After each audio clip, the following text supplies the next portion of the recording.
This is my true story. I raised my son with everything I had, believing that when his wedding day came, I would stand proudly by his side. But when I asked about the rehearsal, he looked at me with cold eyes and said, "Don't come. You'll just embarrass me." Those words cut me to the core. I had paid for his life, his future, even part of his wedding, yet he treated me like I was nothing. But he didn't know the secret I carried, and when I revealed it, his marriage ended. Before I tell you what I did, comment where you're watching from and subscribe so my story can reach more people. I worked hard my whole life, not for luxury, not for comfort, but to give my son every chance to succeed. I was born into a family that had little, where every coin mattered, and where dreams like travel or big weddings belonged only to other people. From the moment my son was born, I promised myself that he would not grow up like I did. I wanted him to have education, stability, and opportunities that I never had. That promise shaped my every decision for decades. I woke before dawn and worked until my body ached. I took every job I could find. Long shifts at the factory, hours repairing machines, even cleaning when nothing else was available.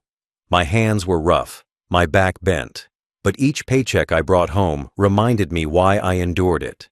Every bill I paid for his schooling felt like an investment in his future. Every extra shift I took so he could have new shoes or school trips felt worth it, even when I was too tired to stand. When he was a boy, he looked at me like I was his hero. He would run into my arms when I came home from work, and in those moments the pain in my body faded. I carried him on my shoulders to school events, cheered for him at games, and clapped the loudest when he stood on stage for plays. I wore the same shoes for years, but he always had the best ones we could afford. I didn't buy myself new clothes, but I made sure he had what he needed to fit in with his classmates. My sacrifices were invisible to him then, as they should have been, because I never wanted him to carry the weight of my struggle. My dream was simple. He would grow up free of the burdens I carried. When he became a young man, I gave him more than just food and shelter. I paid for his schooling through college. When he wanted his first car, I helped him buy it. I couldn't afford new, but I saved and gave him the keys to a used one so he could get to work and classes. The joy on his face made me feel like all the long nights had finally paid off. Later, when he got engaged, I gave money to help with the wedding expenses. I wanted him to feel proud when he stood beside his bride. I wanted him to know that his father had stood behind him from the beginning to the end. In my heart, I believed his wedding would be the moment when everything came full circle. I imagined myself standing proudly at the rehearsal, watching him prepare for his big day. I dreamed of walking into the ceremony with my head high, not because I had riches or fancy clothes, but because I had given my son the chance to live the life he had. That was my dream as a father, to be honored not with gifts or money, but with a place at his side. I didn't need speeches or thanks. I just wanted to be there, to witness the moment, to see him smile at me in gratitude, even if only once. That dream kept me going, even when my body was tired, even when the nights were long. I thought to myself, one day it will all be worth it, because I will stand there as the proud father of the groom. But what I didn't know was that the son I had sacrificed for had changed. He no longer looked at me as the man who had carried him through life. He saw me as something else, something far less. The rehearsal I dreamed of was not the moment I thought it would be. Instead, it became the stage for my heartbreak. The coldness did not arrive suddenly like a storm. It crept in slowly, like winter frost spreading across a window, small at first, but impossible to ignore once it covered everything. At first, I thought my son's silence was simply stress. Planning a wedding takes time, money, and energy, and I told myself that maybe he was too busy. When I called him, sometimes he wouldn't answer. Other times, he would reply with short words, rushed, as though he was trying to end the call quickly. I excused it. I said to myself, "He is busy, don't take it to heart." But in truth, the excuses I gave were the bandages I used to cover the wounds his distance created. As the wedding planning went forward, the cracks grew wider. He stopped telling me about the details, I heard about the venue not from him, but from a relative. I heard about the guest list not from him, but from someone else. When I asked gentle questions, he brushed them aside. "It's taken care of, Dad," he would say, and then change the subject. He didn't ask me for advice. He didn't ask me for my opinion. He didn't even ask me if I wanted to attend certain events. I became an outsider in a celebration that I had partly paid for. The money I had given to help with the wedding expenses seemed to buy me nothing but silence. There were moments that cut especially deep. One day I saw him and his bride-to-be at a restaurant when I was passing by. They were laughing with her parents, talking excitedly, papers spread out across the table. They were planning something important, perhaps the rehearsal dinner or another detail of the ceremony. They did not see me, and I did not interrupt, but standing there for a few minutes, I realized how different things were. Her parents were included in every detail. They were treated with respect, with smiles, with warmth. I was not. I walked away from that window with my chest aching, realizing that my role in his life had been quietly reduced. Still, I clung to hope. I told myself the rehearsal would be different. That was the moment where families came together. That was the moment where traditions were honored. Surely, I thought, he would not leave me out of that. I imagined myself standing in the rehearsal space, watching him walk through the ceremony, seeing the pride in his eyes when he looked at me. I told myself that even if he had been distant, even if he had left me out of the planning, he would not leave me out of the rehearsal. But the hope I held on to was fragile, and deep inside, I already felt the truth pressing against it like ice. I began to notice smaller signs too. When I mentioned the rehearsal casually, he would grow quiet. When I asked about timing, he would avoid the question. Once, I overheard him talking on the phone with his fiancée. He said, "I don't think he should be there." My stomach dropped when I heard it, but I convinced myself I had misheard, because believing it hurt too much. The distance between us had turned into walls, but I kept knocking against them, hoping they would open. They never did. Instead, I felt the coldness growing thicker, heavier, until it was impossible to deny. Looking back, the signs had been there all along. The unanswered calls, the hidden details, the whispers I wasn't supposed to hear. All of it pointed to one truth. I was no longer welcome in the very celebration I had dreamed of being part of. And though I tried to bury that truth under layers of excuses, the day would soon come when it would strike me with full force, leaving me broken. The moment of truth came one evening when I finally gathered the courage to ask directly. I had been holding on to hope for weeks, telling myself that maybe I was imagining things, that maybe my son's distance was just stress from the wedding. But the silence had become too heavy, the signs too obvious, and I could not ignore them anymore. So I asked him, calmly and quietly, "What time should I be at the rehearsal?" I expected him to pause, to maybe soften, to realize I wanted nothing more than to stand there with him, not to take the spotlight, but just to be present. Instead, he didn't hesitate. He didn't even look at me with kindness. He looked at me with irritation, almost anger, and his words fell like knives. "Don't come. You'll just embarrass me." At first, I thought I had misheard. My heart raced, and I asked him again, "What do you mean?" He repeated it, sharper this time, like he had been waiting to say it. "I don't want you there. You'll just embarrass me in front of everyone." The room fell silent after those words, but inside me, everything broke. My chest tightened, my throat burned, and I felt a sting in my eyes as tears threatened to fall. Embarrass him? After everything I had done? After the decades of sacrifice? After paying for his education, his first car, and even part of this very wedding? Embarrass him? I stood frozen, unable to move, staring at the son I no longer recognized. The boy who once rode on my shoulders, who once clutched my hand in crowded places, who once looked at me like I was his world, now looked at me like I was nothing but a stain on his image. His words weren't just a rejection of the rehearsal. They were a rejection of me as his father, as a man, as someone worthy of dignity. I wanted to speak, to remind him of the nights I worked until my body ached, the mornings I went without food so he could eat better, the sacrifices I made so he could stand tall in the world. But the words died in my throat. He wasn't listening. He had already decided I was nothing more than an embarrassment to hide. I felt humiliated, stripped of pride, erased from one of the most important moments of his life. It was as though the decades I had given him meant nothing. I walked away slowly, my legs heavy, my heart broken.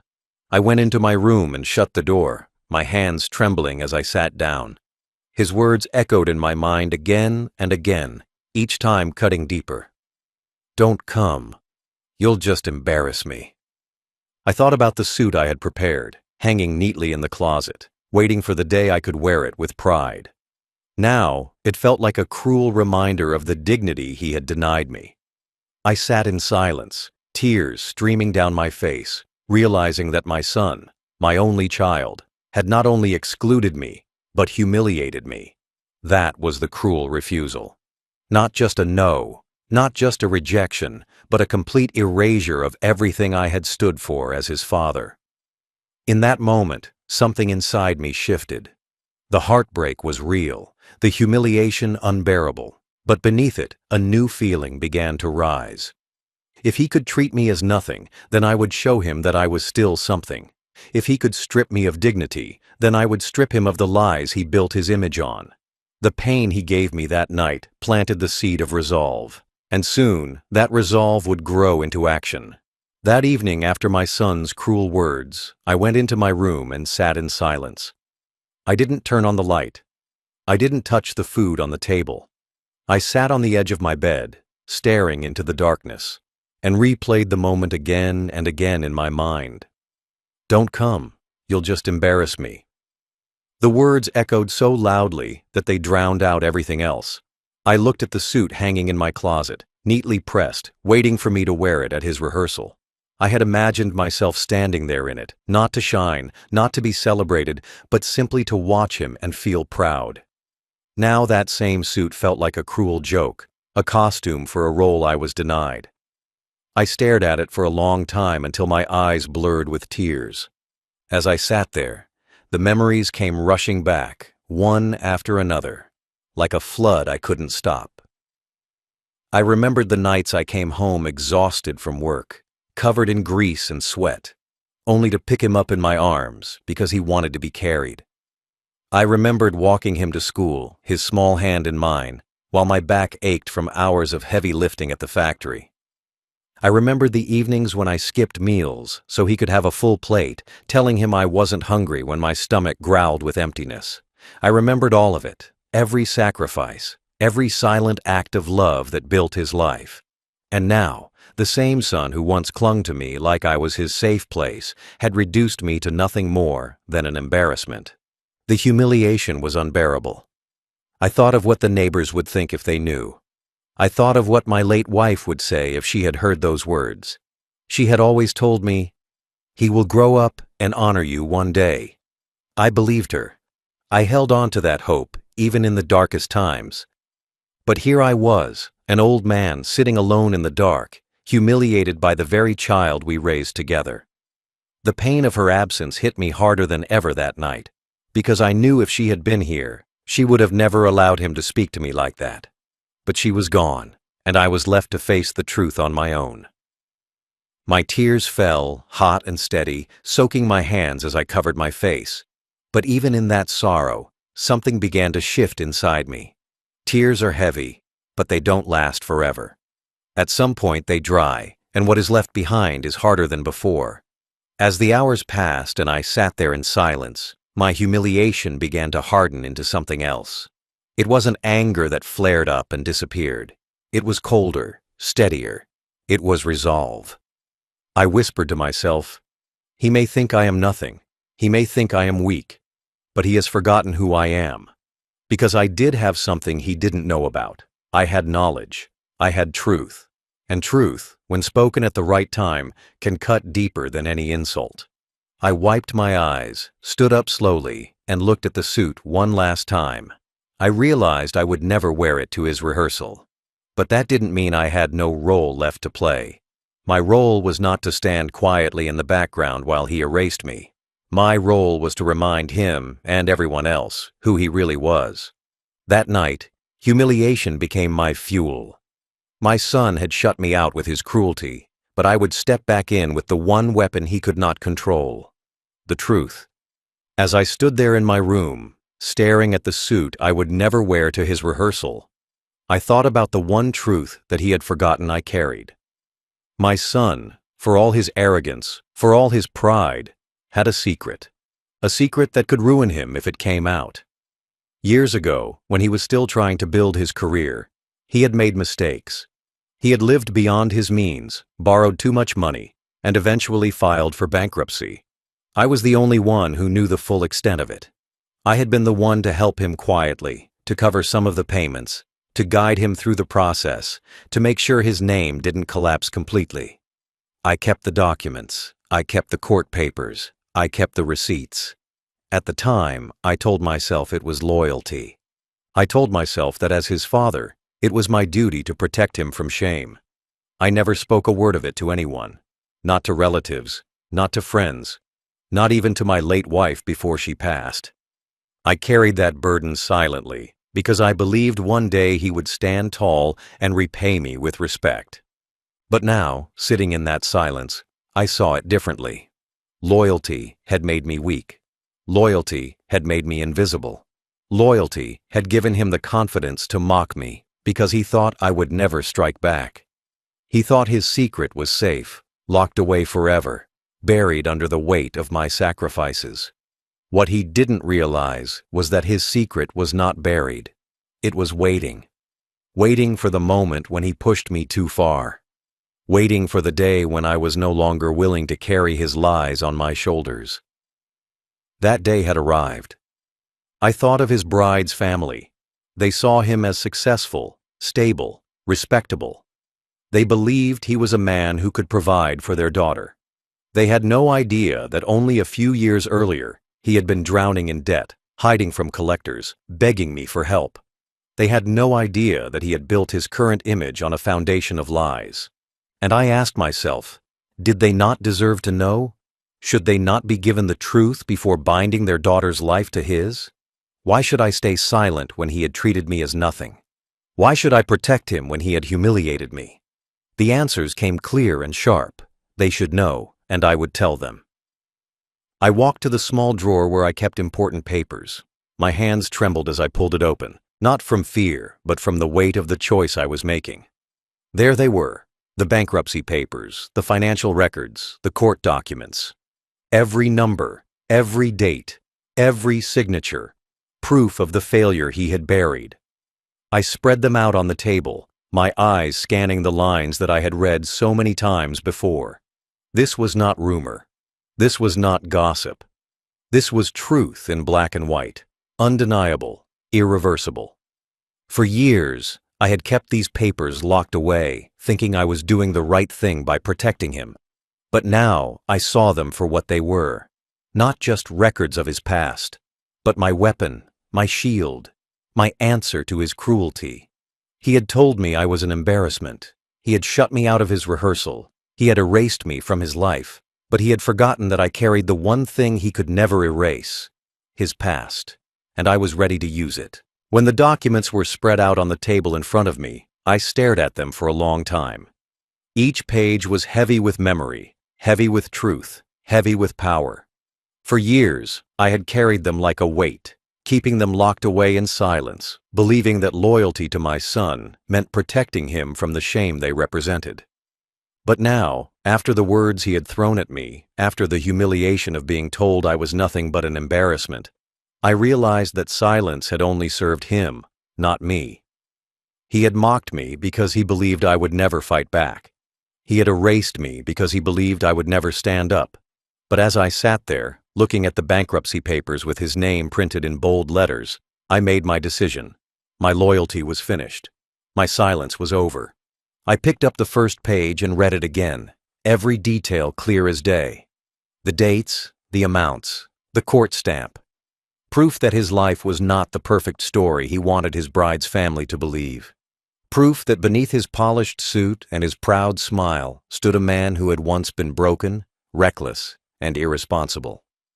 I thought about the way her parents looked at him, how they spoke of him as if he were a man of great standing, a man worthy of their daughter. I thought of how he smiled in their faces while hiding the truth, while building a marriage on lies.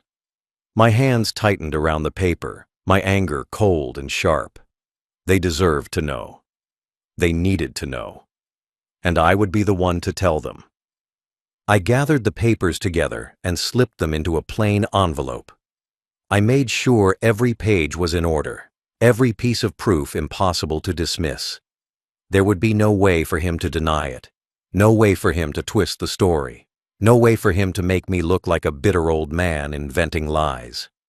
I would not need to say much at all. The papers would speak louder than anything I could say. As I sealed the envelope, I felt the weight of years lift from my chest. For the first time in a long time, I felt in control. But even as I prepared myself, I thought carefully about what I was doing. This was not a choice made in anger alone. This was a choice made in justice. My son had chosen to erase me from his life, to humiliate me, to treat me as though I were nothing. But I was something. I was his father, the man who gave him everything he had, and I still carried the power of truth. He had forgotten that. He had underestimated me. That was his mistake. I held the envelope in my hands for a long time, my heart steady, my mind clear. I knew once I delivered it, there would be no turning back. The wedding would be destroyed, his reputation would collapse. His future with that woman and her family would end before it began. But I also knew this. He had already destroyed me when he told me I was not welcome, when he told me I was an embarrassment. What I was about to do was not destruction. It was balance. It was justice served cold. That night, as I placed the envelope by the door, ready for delivery the next day, I whispered to myself, "He shut me out of his rehearsal. I will shut him out of his marriage." The decision was final. The next morning, I woke with the envelope still on my table. I looked at it as the sunlight came through the curtains, and I knew this was no longer just paper and ink. It was truth, it was justice, and it was the answer to the humiliation my son had poured on me. I got dressed slowly, put on my old jacket, and slipped the envelope into my inside pocket. My heart was calm. I wasn't shaking, I wasn't nervous. The decision had already been made, and now it was only about action. For so many years, I had carried silence like a burden. That day, I carried truth like a weapon. I didn't call ahead. I didn't warn anyone. I simply walked to the home of the bride's parents. Their house was large and polished, a place that showed wealth and pride. I knocked on the door, and when they opened it, they seemed surprised to see me standing there alone. I could see the questions in their eyes. Why had I come? Where was my son? I didn't waste time with pleasantries. I pulled the envelope from my pocket, held it out firmly, and said only one sentence. "This is what you should know before the vows." My voice was steady. My eyes did not look away. They hesitated, confused, but they took it. And with that, I turned and walked away. I didn't stay to watch their reaction. I didn't need to.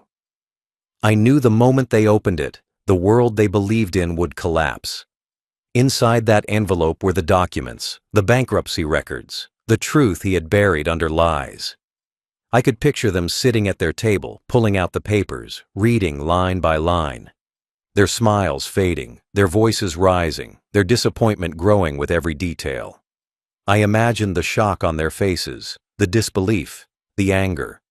They had believed their daughter was marrying into stability, but now they would see the man for what he really was.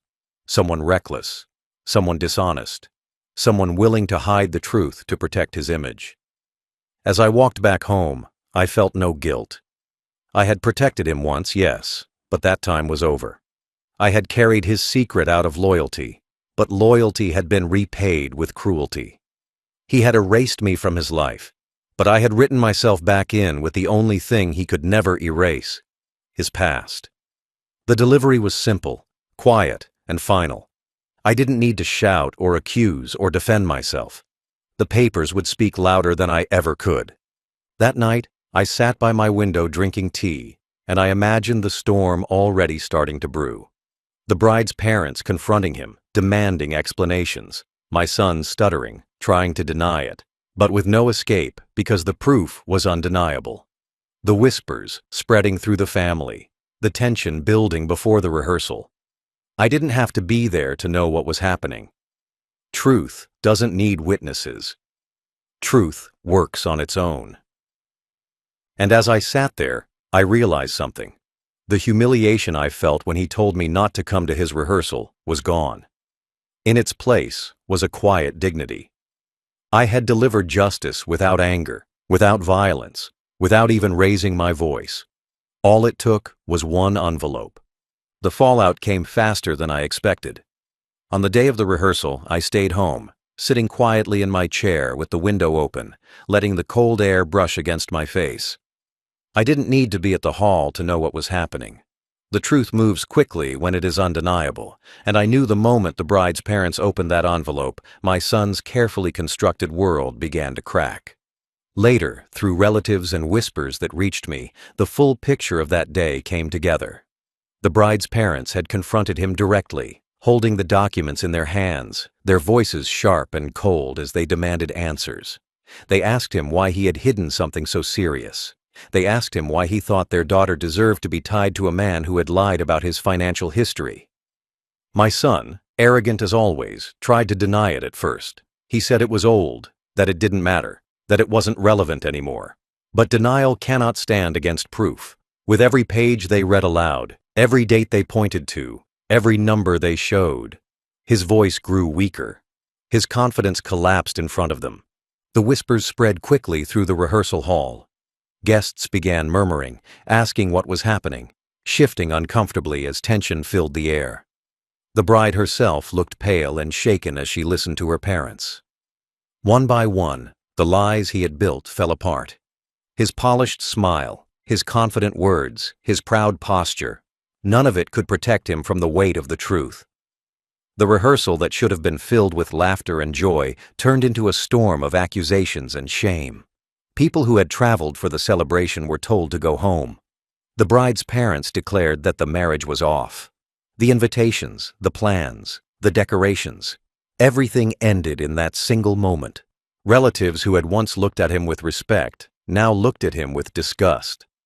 Friends who had envied his engagement now shook their heads at his downfall. His bride, humiliated in front of everyone, refused to speak to him. The rehearsal ended not with practice for vows, but with silence, broken only by the sound of people leaving, chairs scraping, voices whispering. My son stood there, surrounded not by love, but by the wreckage of his own choices. His arrogance had been shattered, his lies exposed, his future destroyed. At home, my phone buzzed endlessly. He called again and again, his voice filled with rage and desperation in the messages he left. "How could you do this? You ruined my life. You're jealous. You're bitter. You'll pay for this." His words were venom, but behind them I could hear something else, fear. He wasn't angry because of me. He was angry because his own lies had finally caught up with him, and he needed someone to blame. I didn't answer. I let the calls ring out, let the messages pile up. For once, he was the one left alone, the one humiliated, the one erased. That night, I sat at my table, the same table where I had once spread out those papers, and I smiled quietly to myself. The rehearsal he had shut me out of had turned into the stage for his downfall. He had told me I would embarrass him, but the only embarrassment was his own. In the days after the rehearsal collapsed, the aftermath spread like fire through dry grass. Everyone who had been invited to the wedding now knew it was over. Some whispered with pity, others with satisfaction, but no one stood by my son. The bride's family cut all ties immediately. They returned gifts, canceled bookings, and told everyone exactly why the marriage had ended. They were not ashamed to say it was because he had lied, because he had hidden bankruptcy, because he had tried to build a marriage on deception. They wanted the world to know that their daughter had been saved from a mistake. My son, on the other hand, tried to salvage his pride, but every attempt only made him look weaker. He told some relatives that it was all old news, but they reminded him that he had hidden it. He told some friends that it was not important, but they pointed out that if it truly wasn't important, why had he lied about it? Every excuse he tried to make was crushed by the weight of undeniable truth.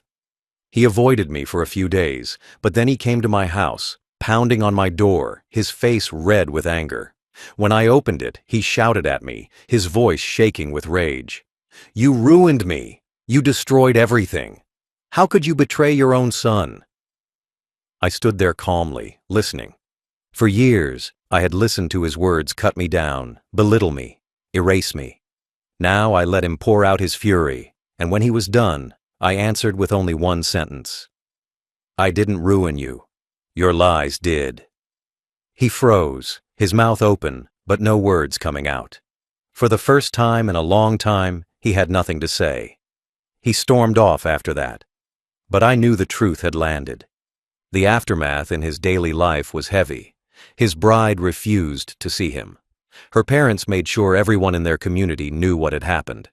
His co-workers whispered behind his back. Friends he once bragged to no longer invited him anywhere. He walked with his head down, avoiding eye contact, stripped of the pride he once carried like armor. The man who had laughed at me, who had told me I was an embarrassment, now lived in embarrassment himself. For me, the aftermath was different. I felt lighter.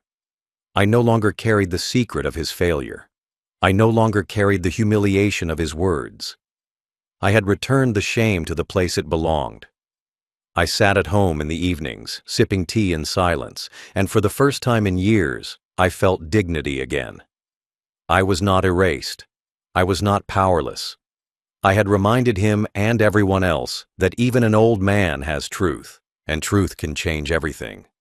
In the quiet days that followed, I realized I no longer carried the same weight on my shoulders. For years, I had bent my back for my son, believing that loyalty meant silence, that love meant protecting him even from his own mistakes. I had carried his bankruptcy like a shadow, hiding it from the world, convincing myself that I was helping him build a better future. But what did that loyalty bring me? Humiliation, rejection. He told me I would embarrass him, as if decades of sacrifice, sweat, and love meant nothing. He locked me out of his rehearsal, tried to erase me from his life, and in doing so, he forgot who I was. I was not weak. I was not powerless. I was his father. And when he stripped me of dignity, I stripped him of the lies he had built his life on. That was my justice. I never wore the suit I had prepared for his wedding. It still hangs in the closet, untouched, a reminder of the day he decided I wasn't worthy of standing beside him. But instead of letting it haunt me, I let it stand as proof that I chose dignity over silence. While he raged and pointed fingers, I sat at home, sipping tea in peace, knowing that the truth had spoken louder than any insult. My justice was not loud. It was not violent. It was simple, precise, and final. One envelope ended everything he thought he had built. One envelope reminded him that lies cannot stand forever. As time passed, the world around us adjusted. The bride's family moved on, grateful they had been spared. Relatives whispered less and less, but the story remained alive, always there whenever his name came up. And for my son, the humiliation stuck. He learned that no matter how high he tried to climb, no matter how carefully he crafted his image, the truth was always waiting for him. He had treated me as an embarrassment, but in the end, he became the embarrassment.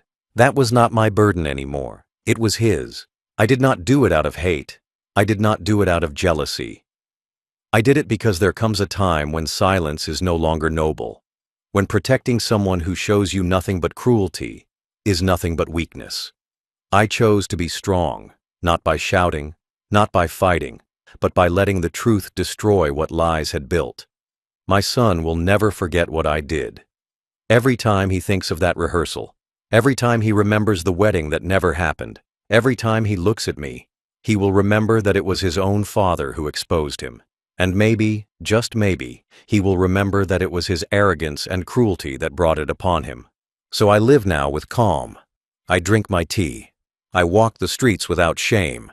I speak to neighbors without lowering my head.